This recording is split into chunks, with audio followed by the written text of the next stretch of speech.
Hello friends, I myself DK Jha, chemistry faculty. You are most welcome on my channel Chemistry Funda. आज हम यहाँ पे discussion जो करने जा रहे हैं वो इलेक्ट्रोकेमिस्ट्री के इंपॉर्टेंट कॉन्सेप्ट का हम रिवीजन कराने जा रहे हैं सीबीएसई बोर्ड एग्जाम के पर्पज से। अब एग्जाम जबकि काफी 10 दिन ही रह गए हैं तो एक शॉर्ट इंपॉर्टेंट कॉन्सेप्ट का रिवीजन करवा देते हैं। सबसे पहले चलो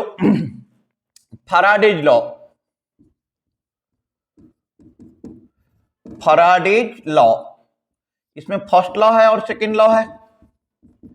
तो फैराडेज फर्स्ट लॉ, फैराडे साहब का फर्स्ट लॉ क्या कह रहा है कि जितना देर तक पहले मैं स्टेटमेंट लिख देता हूं कि amounts of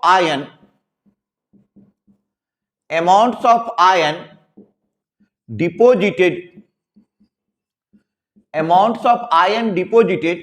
is directly proportional to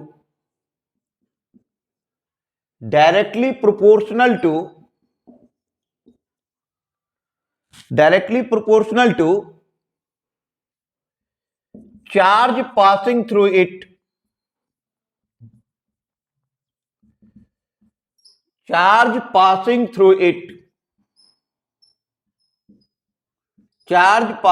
it, कह रहा है कि उतना ही आयन डिपॉजिट होगा जितना देर चार्ज पास करेगा। इसका यह मतलब हुआ कि जैसे आप इलेक्ट्रिसिटी के स्विच ऑन करते हैं तो बल्ब उतना देर तक ही जलता रहेगा जितना देर तक इलेक्ट्रिसिटी का फ्लो होता है।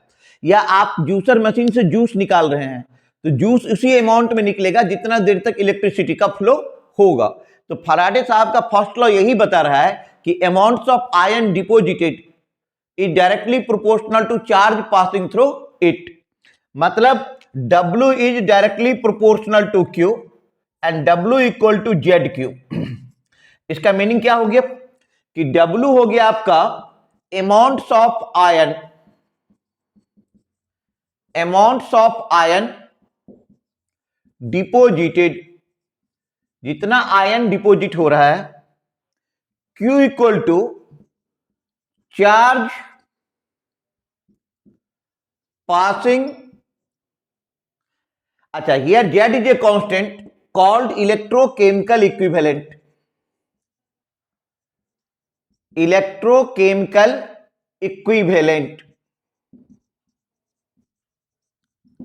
तो फैराडे का फर्स्ट लॉ बता रहा है कि amounts of ion deposited is directly proportional to charge passing through it. उतना ही आयन डिपोजिट होगा जितना देर तक चार्ज उसमें पास करेगा। तो W है यहां पे amounts of ion, Q equal to हो गया चार्ज पासिंग। तो W is directly proportional to Q। When you change proportionality into equality you take a constant. So W equal to ZQ। Here Z is a constant called electrochemical equivalent. Faraday का first law note करो आप लोग।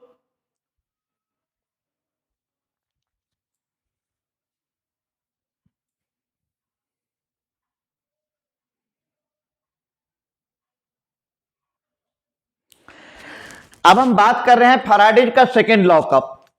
ठीक है, तो second law मैं अभी ज्यादा डीप में नहीं जा रहा हूं क्योंकि बोर्ड एग्जाम सर पे है, बस एक रिकैप करवा देता हूं। सेकेंड लॉ क्या बता रहा है कि when same amount of electricity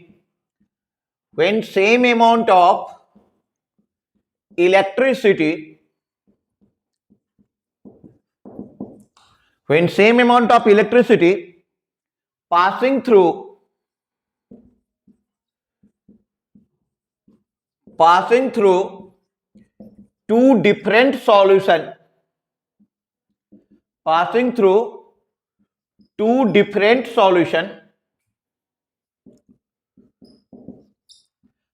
through two different solution, then amounts of ion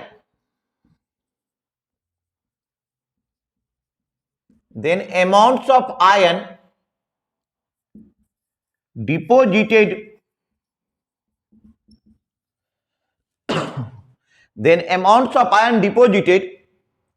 at each electrode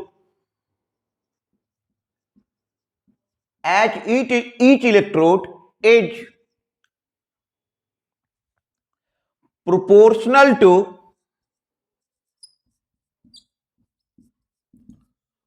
proportional to their equivalent weight,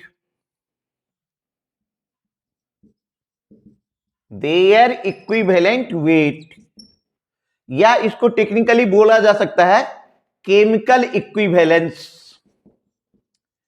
chemical equivalence. क्या बता रहा है कि जब same amount of electricity different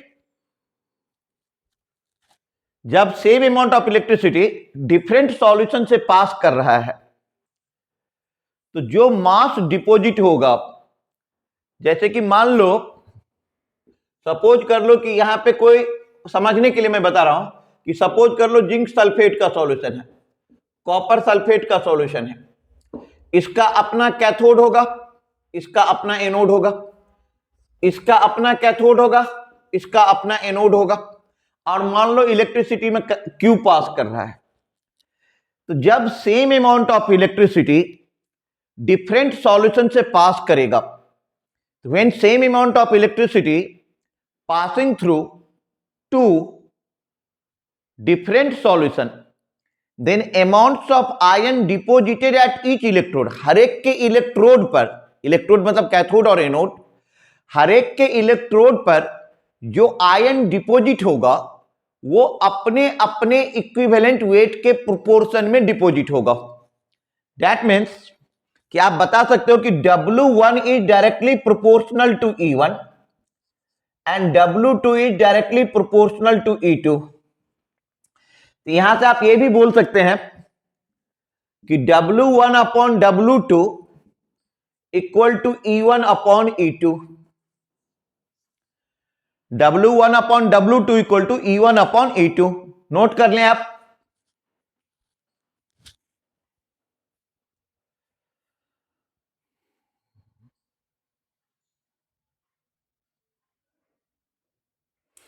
अच्छा, आपने फैराडे का फर्स्ट लॉ और सेकेंड लॉ दोनों पढ़ लिया। अच्छा, जो क्वेश्चन बोर्ड एग्जाम में पूछा जाता है वो बहुत जनरलाइज्ड क्वेश्चन रहता है, काफी भारी क्वेश्चन तो रहता नहीं है। मैं एक सिंपल सा फॉर्मेट बता देता हूं कि कुछ भी क्वेश्चन यदि इससे रिलेटेड पूछेगा तो तुम वो फॉर्मेट लगा देना, क्वेश्चन सॉल्व हो जाएगा। कैसे, ये देखो, जैसे कि मान लो M से बना M पॉजिटिव, अब प्लस इलेक्ट्रॉन, तो क्या हो रहा है, M मतलब 0 से +1 जा रहा है, तो 0 से जा रहा है +1, तो यहां पे ऑक्सीडेशन हो रहा है। आप लोग जानते हो कि ऑक्सीडेशन की घटना कहां पे घटती है, एनोड पे। या सपोज कर लो कि M पॉजिटिव से M बन रहा है, M पॉजिटिव प्लस इलेक्ट्रॉन से M दे दिया, तो +1 से आप कहां पे जा रहा है, 0 पे, रिडक्शन हो रहा है। तो reduction occurs at cathode, reduction की घटना कहां पे घटती है, कैथोड पे। तो ऑक्सीडेशन हो या रिडक्शन, तुम्हें इससे घबराना नहीं है, तुम्हें एक सिंपल सा फॉर्मेट याद रखना है कि charge of 1 mole of an electron, charge of 1 mole of an electron equal to charge of an electron, charge of an electron into Na, Avogadro number. अच्छा, चार्ज ऑफ एन इलेक्ट्रॉन कितना है, 1.602 into 10⁻⁻19, और Na ले लो 6.022 into 10⁻23। जब इस दोनों का आप मल्टीप्लाई करोगे तो अप्रोक्सीमेटली इक्वल आ जाएगा 96,500 कूलम। एंड दिस 96,500 कूलम, ये जो आप देख सॉरी ये जो आप देख रहे हैं 96,500 coulomb, it will be equal to 1 faraday. यही 1 फराडे के बराबर हो जाता है। ठीक है, Q इक्वल टू IT। तो फिर से आप समझ लो कि चाहे तो ऑक्सीडेशन हो या रिडक्शन हो, ऑक्सीडेशन एनोड पे होगा, रिडक्शन कैथोड पे होगा। Charge of 1 mole of an electron equal to charge of an electron into Na, तो 96,500 कूलम। तो 96,500 कूलम इक्वल टू 1 फराडे। एक इलेक्ट्रॉन का ट्रांसफर 1 फराडे, दो इलेक्ट्रॉन का ट्रांसफर 2 फराडे, 3 इलेक्ट्रॉन का ट्रांसफर 3 फराडे। एनसीईआरटी की जो बैक एक्सरसाइज है उसमें तो सब ऐसे ही ओरली देख करके क्वेश्चन बन जाएगा। खैर मैं उस पर भी आऊंगा, पहले तो ये नोट करो।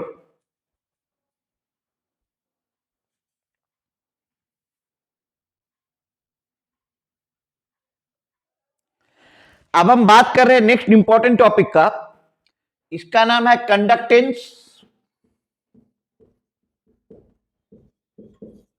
मोलर कंडक्टेंस,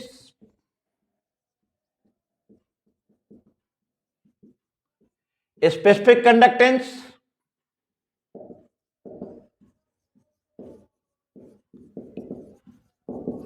यहीं तक रखो क्योंकि इक्विवेलेंट कंडक्टेंस कॉम्पिटिटिव सेक्शन में चला जाता है, तो उसके बारे में तुम जान करके अभी क्या करोगे। अभी तो बोर्ड एग्जाम सर पे है, तो पहले बोर्ड एग्जाम ही निपट लो।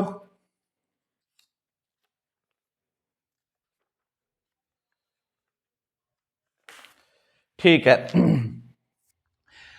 अब हम मान लेते हैं कि यहां पे दो इलेक्ट्रोड है, दो इलेक्ट्रोड है और इनके बीच का डिस्टेंस है L और इनका क्रॉस सेक्शनल एरिया है A।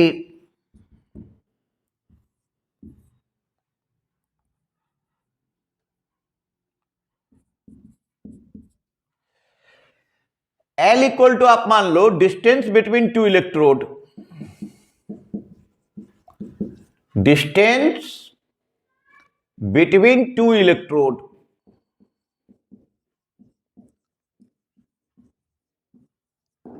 L इक्वल टू हो गया distance between two electrode, A हो गया आपका cross sectional area,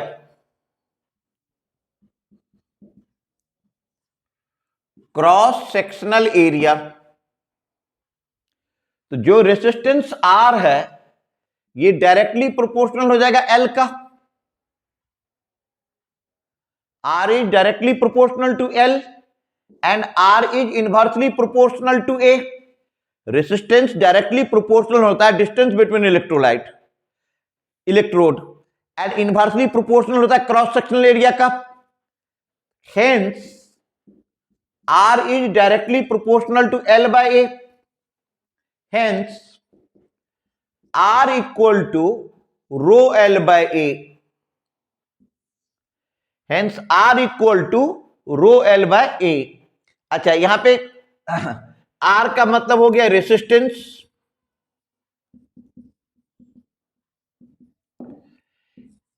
L by A को बोलते हैं सेल कांस्टेंट।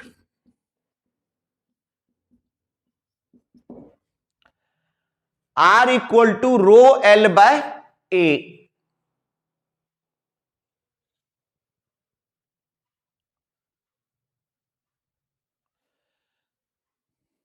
रो को आप स्पेसिफिक रेसिस्टेंस बोल दो या रेसिस्टिविटी बोलो, जो भी, स्पेसिफिक रेसिस्टेंस।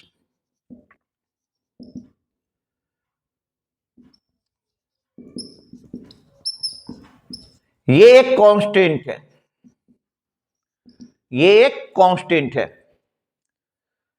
तो R is directly proportional to A, R is inversely sorry R is directly proportional to L, R is inversely proportional to A, that means R is directly proportional to L by A, R equal to rho L by A। अच्छा अब मैं इधर वाला साफ कर देता हूं, R is equal to rho L by A। अब आप करो क्या कि यहां से हम लिख सकते हैं कि 1 by rho equal to 1 by R into L by A। अच्छा 1 by रो को बोला जाता है कापा,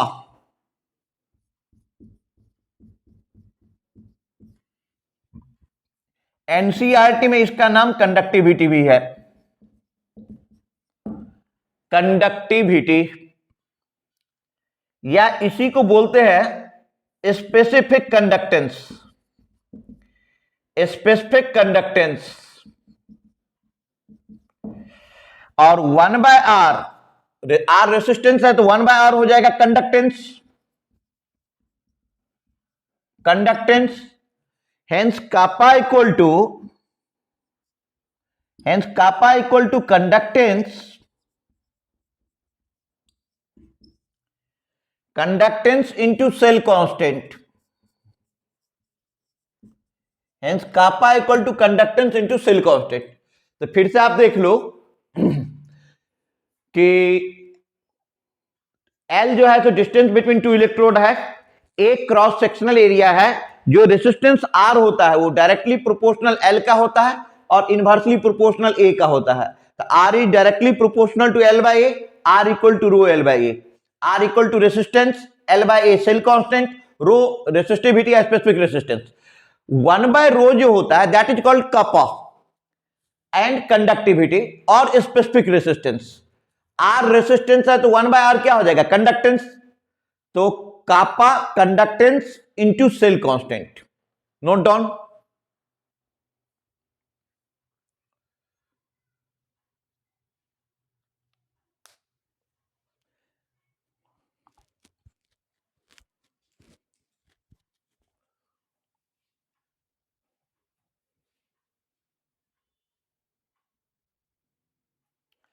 अब हमारे पास नेक्स्ट टर्म आ रहा है लेमडा एम.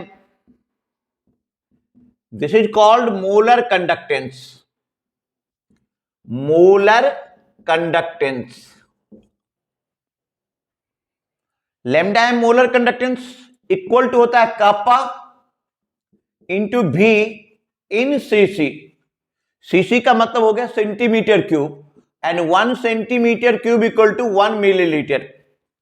तो कैसे डिफाइन करूंगा, देखो आप इसको यहां पे डिफाइन करना है कि V is the volume of solution. V is the volume of solution in cc और millilitre. V is the volume of solution in cc or milliliter containing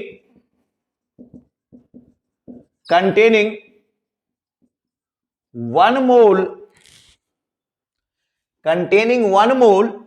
of an electrolyte. V is the volume of solution containing 1 mole of an electrolyte. V हम वो volume लेते हैं जो electrolyte का कितना मोल ले रखा है, 1 मोल. अच्छा, हम सब जानते हैं कि M molarity. Molarity equal to होता है number of mole divided by volume in litre. Volume in litre. तो यदि आप नंबर ऑफ मोल को 1 मान लो, क्या मान लो, 1 मोल, तो ये हो जाएगा 1 मोल. दिया ही हुआ है कि V is the volume of solution. V is the volume of solution in cc और millilitre containing 1 mole of an electrolyte. तो नंबर ऑफ मोल इलेक्ट्रोलाइट का कितना लेना है, 1. अब वॉल्यूम V है, V मिलीलीटर में है, इसको लीटर में बदल दो तो V बाय 1000. तो मोलैरिटी इक्वल टू हो जाएगा 1000 by V, hence V equal to 1000 by M. 1000 by M, hence lambda m equal to kappa into 1000 by m. lambda m बेटा कितना हो जाएगा, kappa into 1000 by m. तो फिर से मोलर कंडक्टेंस क्या हो गया, फिर से समझ लो कि molar conductance lambda m kappa into v in cc, 1 centimetre cube equal to 1 millilitre. और v जो क्या है, v क्या है, v वॉल्यूम ऑफ सॉल्यूशन है, जिसका v the volume of solution in cc और मिलीलीटर. ठीक है, सीसी में मिलीलीटर में, जो 1 मोल ऑफ एन इलेक्ट्रोलाइट को कंटेन करता है. तो एज यू नो दैट कि molarity equal to number of mole by volume in litre. यहां पे नंबर ऑफ मोल लेना कितना है, 1. भी जो हमारे पास है वो सेंटीमीटर क्यूब में है या मिलीलीटर में है, उसको 1000 से डिवाइड कर दो तो V बाय 1000. तो M equal to 1000 by V, hence V equal to 1000 by M. तो lambda M equal to kappa into 1000 by M. ये हो गया हमारा मोलर कंडक्टेंस. तो कंडक्टेंस देख लिए, स्पेसिफिक कंडक्टेंस देख लिए, मोलर कंडक्टेंस देख लिए. अब आप नोट करिए,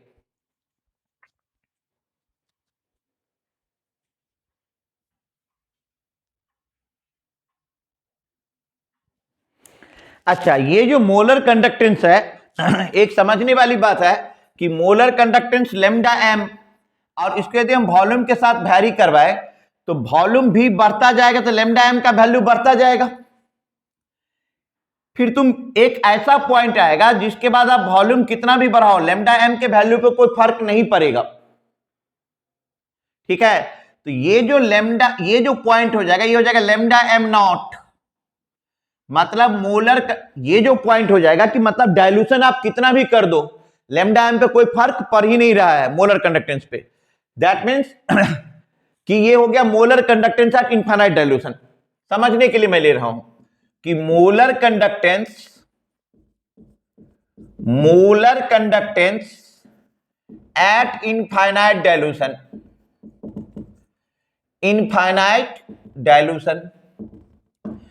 और इसके अलावा किसी भी पॉइंट पे मान लो यहां पे हमने लिया तो ये हो जाएगा लेमडा एम सी, तो लेमडा एम सी हो जाएगा मोलर कंडक्टेंस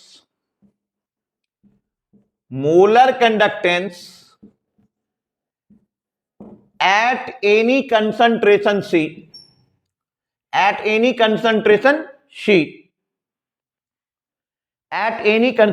सी।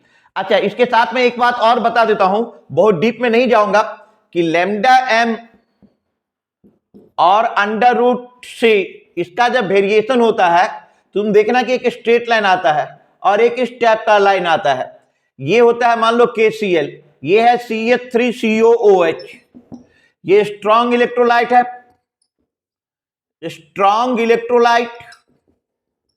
और ये है वीक इलेक्ट्रोलाइट।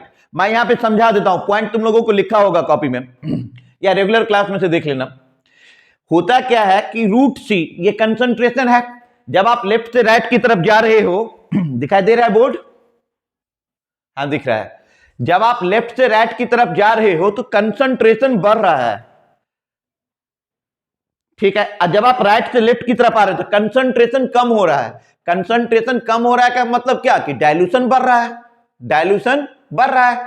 अच्छा, डाइल्यूशन बहुत ज्यादा बढ़ने के बाद भी जो स्ट्रॉन्ग इलेक्ट्रोलाइट है इसका स्लोप देखो एक जैसा ही है, तो इस टाइप का जो मेंटेन करेगा that is called strong electrolyte.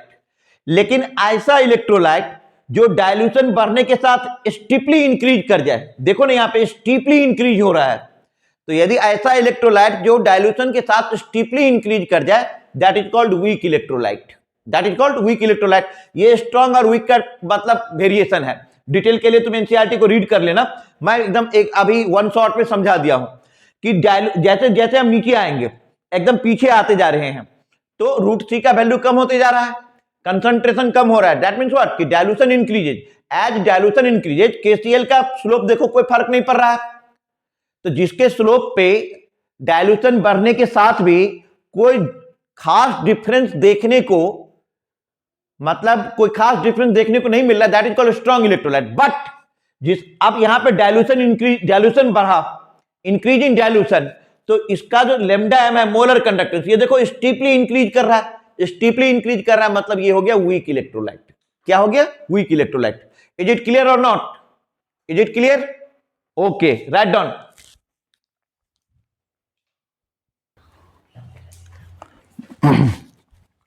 ठीक है बच्चों, अब हम आगे बढ़ रहे हैं। नेक्स्ट लॉ है हमारे पास कोलरासेज लॉ।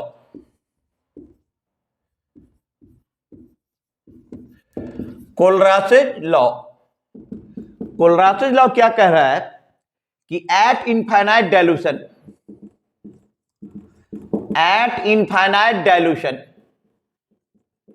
मतलब डाइल्यूशन बहुत ज्यादा है, eight infinite dilution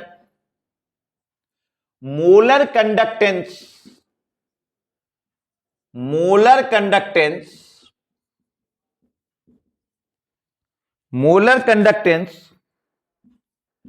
of an electrolyte is equal to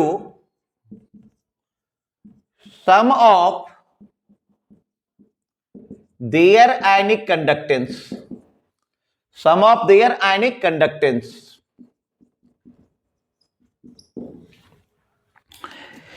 इसका मतलब ये हो गया कि ये कह रहा है आपको कि जैसे आपने लिखा लैम्डा एम नॉट NaCl, तो it will be equal to lambda M not Na positive plus lambda M not Cl negative, या हमने लिखा लैम्डा एम नॉट HCl, तो ये हो जाएगा lambda M not H positive plus lambda M not Cl negative. तो Kohlrausch's law होता है कि at infinite dilution molar conductance of an electrolyte is equal to sum of their ionic conductance. आपसे question पूछा जाएगा कि कोलरासेज लॉ का application बताओ, तो मैं यहां पे एप्लीकेशन लिख देता हूं। सबसे पहले इसका एप्लीकेशन होता है अल्फा निकालने में।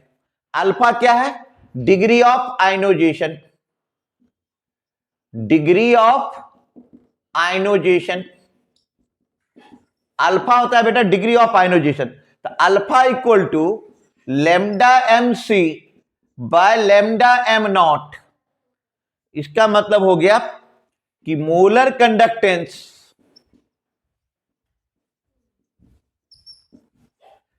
Eight any concentration divided by molar conductance at infinite dilution.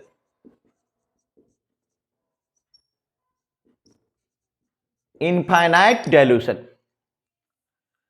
तो एप्लीकेशन में इसका यही हो जाएगा। तो एक तो स्टेटमेंट पूछेगा, तो at infinite dilution molar conductance of an electrolyte is equal to sum of their ionic conductance. जैसे लैम्डा एम नॉट NaCl, तो lambda M not Na positive plus lambda M not Cl negative. फिर हो गया lambda M not HCl, lambda M not H positive plus lambda M not Cl negative. Application में एक हो गया degree of ionisation, alpha equal to lambda M C by lambda M not, मतलब molar conductance at any concentration divided by molar conductance at infinite dilution. अच्छा, दूसरा application इसका देख लो आप यहां पे, कि मैं इसका सेकेंड एप्लीकेशन लिख रहा हूं। सेकेंड एप्लीकेशन होता है Ka equal to C alpha square by 1 minus alpha. आप लोग आयनिक इक्विलिब्रियम चैप्टर में 11th क्लास में पढ़े होंगे, नहीं पढ़े होंगे तो मेरा आयनिक इक्विलिब्रियम का वीडियो बना हुआ है, आप जाकर के लाइब्रेरी में प्लेलिस्ट से सर्च करके देखो। Ka equal to C alpha square by 1 minus alpha, तो यहां पे क्या लिखोगे? सी अल्फा हो गया lambda M C by lambda M not का square by 1 minus lambda M C by lambda M not. एक कंडीशन हो गया। कुछ नहीं, हमने सीधे कुछ नहीं किया, अल्फा का वैल्यू यहां से लेकर के यहां पे डाल दिया। अच्छा, उसी आयनिक इक्विलिब्रियम चैप्टर में 11th क्लास में तुम देखना कि ये दिया हुआ है कंडीशन कि if alpha is very very less then 1, यदि अल्फा का वैल्यू 1 से छोटा हो, in that condition 1 minus alpha is approximately equal to 1, तो Ka इक्वल टू क्या हो जाएगा? C alpha square. इस कंडीशन में ये हो जाएगा C lambda M C by lambda M not का स्क्वायर। नोट डाउन, नोट करो।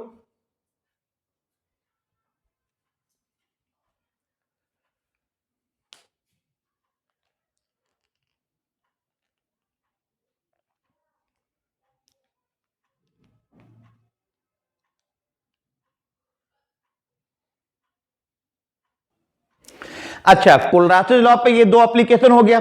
तुम पूछोगे सर इस पे क्वेश्चन कैसे पूछेगा? इस पर जब क्वेश्चन सीबीएसई बोर्ड पूछेगा तो वो सिंपल क्वेश्चन ही रहता है। जैसे तुम्हें दे दिया lambda M not NaCl equal to X, कोई वैल्यू रहेगा दिया हुआ यूनिट के साथ, lambda M not HCl equal to Y, lambda M naught CH3COONA equal to Z.